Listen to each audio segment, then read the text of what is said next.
Listen, they do a lot of good things in the kicking game. Their punt team is always near the top. They have, a punter that's been a quarterback, so they've been very aggressive with whether it's fake passes, fake kicks, shovel. I mean, they've got the gambit.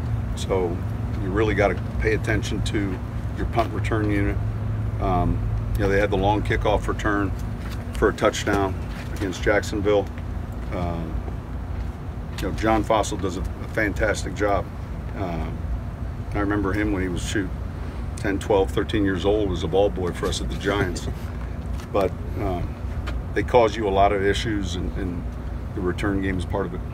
What with your special teams, what do you think Mike has added in his week so far? Well, listen, we got some wrinkles. He's got obviously a wealth of experience and someone that I think is, adding to our group.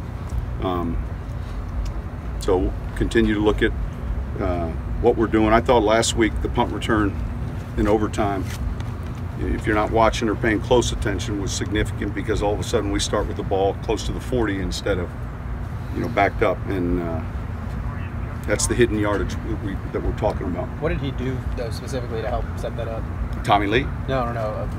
Coach Westhoff. Well, there wasn't. It was just all the technique we're teaching within a white return, but look, guys detailing their assignments, all the things that go into the same thing you do on offense or defense, paying attention to the little things. Coach, what are you seeing from Aaron Donald? He's an active player. He causes you fits both in the run game and the pass game. He's playing at the 3 technique, which is where he's used to playing, and he's got a quickness about him. He's real flexible, and he's also got power. So, as a pass rusher, you got to be mindful of where he's at, and he's been doing that for a while now, and he's very good at it.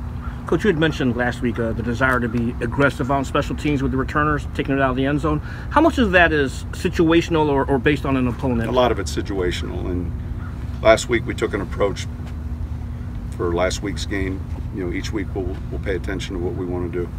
But yeah, a lot of it's based on the team. How has Ryan Harmon and that department been helpful just since the season started? Good. We do a lot of, there'd be a plethora of studies, numbers-wise, league trends that are happening every weekend outside of specifically our game, and then our opponent trends.